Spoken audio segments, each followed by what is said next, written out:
Goa Organics వారి skin care, hair care, wellness products కోసం AP, తెలంగాణలో డిస్ట్రిబ్యూటర్లు కావాలను వివరాలకు స్క్రీన్ పైన ఉన్న నెంబర్ కి కాల్ చేయండి. ఎండలు బాబోయ్ ఎండలు మండిపోతున్నాయి. కాలు తీసి బయటకు పెట్టాలంటే ఒంట్లో వణుకు పుడుతోంది. బయటకు వెళ్లి పనులు చేసుకోవాలంటే మండే సూర్యుడు అగ్ని గోళంలా నెత్తి మీదనే తాండవం చేస్తున్నట్టు మండిపోతున్నాయి. అటు ఉక్కపోతకు ఇంట్లో ఉండలేక, ఇటు బయటకు వెళ్లి పనులు చేసుకోలేక జనాలు సతమతమవుతున్నారు. ఈ తరుణంలో ఓ దివ్యాంగుడు వాట్ ఎన్ ఐడియా సెర్జీ అన్న విధంగా చక్కటి ఉపాయాన్ని ఆలోచించి మండే ఎండలో చల్లని ప్రయాణం చేస్తున్నాడు. అదేలాగో తెలుసా?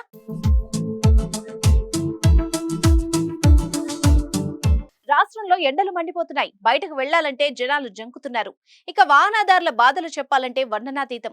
ఈ నేపథ్యంలో ఎండల నుంచి ఉపశమనం పొందడానికి మంచిర్యాల జిల్లా నస్పూర్ కాలనీకి చెందిన దివ్యాంగుడు గోళ్ల శంకరయ్య వినూత్న ఆలోచన చేశాడు.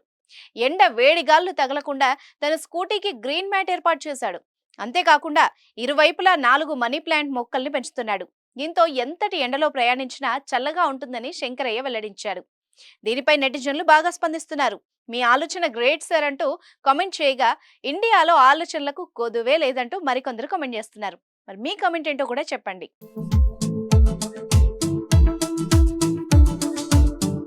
సుమన్ టీవీలో మీ పర్సనల్ అండ్ బిజినెస్ ప్రమోషన్స్ కోసం కింది నెంబర్కి కాంటాక్ట్ చేయండి.